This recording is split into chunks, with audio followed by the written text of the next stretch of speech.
नंद को किशोर बन नाचे नतनी को वाली, नंद को किशोर ओ बन नाचे नतनी को वाली, नंद को किशोर बन नाचे नतनी को वाली, नंद को किशोर। ओ राधे जगत नचायो तेरी मोह की मरोड़, जगत नचायो तेरी मोह की मरोड़, प्यारी जगत नचायो तेरी मोह की मरोड़, प्यारी जगत नचायो तेरी मोह की मरोड़। रे बन नाचे नतनी को वाली, नंद को किशोर बन नाचे नतनी को वाली, नंद को किशोर। अब नंद के किशोर नृत्य कर रहे हैं।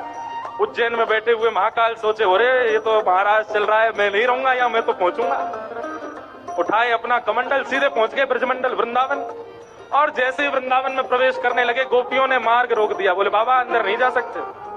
बोले अरे हमें जानती नहीं हो, हम कौन है, हम महादेव हैं। बोले महादेव हो चाहे देवों के देव हो, यहाँ तो केवल गोपी जाएगी भीतर। गोपी मतलब? बोले गोपी बन के आओ। बोले हमारा तो अंग अंग कृष्ण को प्रेम करे, हम तो गोपी वैसे ही हैं। बोले जब अंग अंग कृष्ण से प्रेम करे तो फिर रूप धरवे में काई को शर्म खाओ, रूप भी गोपी को बना लो।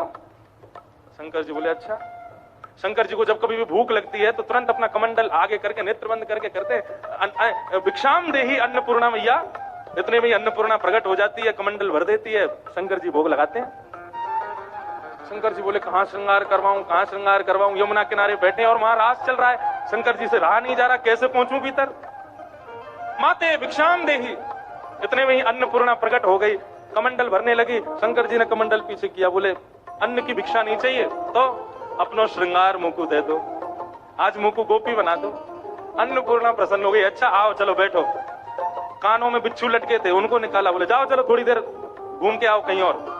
गले के सर्प, बाजू बंद के सर्प और सारे सर्पों को निकाल के कहा तुम लोग जाओ चलो। चंद्रमा को कहा तू ऊपर रहे थोड़ी देर। गंगा जी को कहा थोड़ी देर शांत हो जा। हाँ शंकर जी का श्रृंगार हो रहा है, जटाएं खोल दी महाराज, आंखों में काजल लगाया, कानों में कुंडल पहनाए, होठों में लालिमा लगाई, मांग में सिंदूर भरो और बीच में जो नेत्र है ना उस पे भी थोड़ा सा काजल लगाया है। सुंदर हाथन में चूड़ी पहनाई, पैरन में पाजेब पहनाई, नीचे अब क्या बोलते हैं उसको, लहंगा पहनाया, ऊपर चुनरी पहनाई और सब प्रकारेण महाराज जैसे ही श्रृंगार किया, मूछन में इत्र लगाया। अन्नपूर्णा बोली इनको हटा दो। बोले ना ये रहने दो, ये तो चाहिए, जरूरी है। मूछन में इत्र लगायो।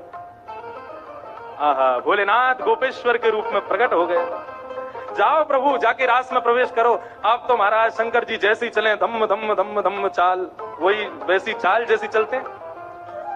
गोपियां जो पहरेदारी कर रही थी उन्होंने कहा अरे देख कौन आ रहा है, या के पामन के बाल दिखाई दे रहे हैं, हाथन के बाल दिखाई दे रहे हैं और जटा लटक रही हैं, घूंघट करके चल रहे हैं शंकर जी। बंधुओं इसको मजाक के भाव से मत सोचना, अभी देखना वास्तविकता पता चलेगी। गोपियों ने कहा कौन हो? बोले हम गोपीश्वर, गोपी हैं, पहले रूप दिखाओ। बोले वो तो हम जिसके लिए तैयार होके आए वो ही देखेगा। गोपी बोली जब तक हम पास नहीं करेंगे भीतर जा भी नहीं सकते आप। बोले कि अगर हमने अपना रूप दिखाया तो पास फेल करने वाले जीवित ही नहीं बचेंगे, हमारे रूप का तेज वही देख सकता है जो भीतर नाच रहा है। गोपी बोली रूप तो दिखाना पड़ेगा। शंकर जी बोले रूप नहीं दिखाऊंगा। गोपी बोली बिना रूप देखे अंदर नहीं जा पाओगे। अरे हम कह रहे हैं ना रूप दिखाने के बाद तो तुम रोकने लायक बचोगी नहीं।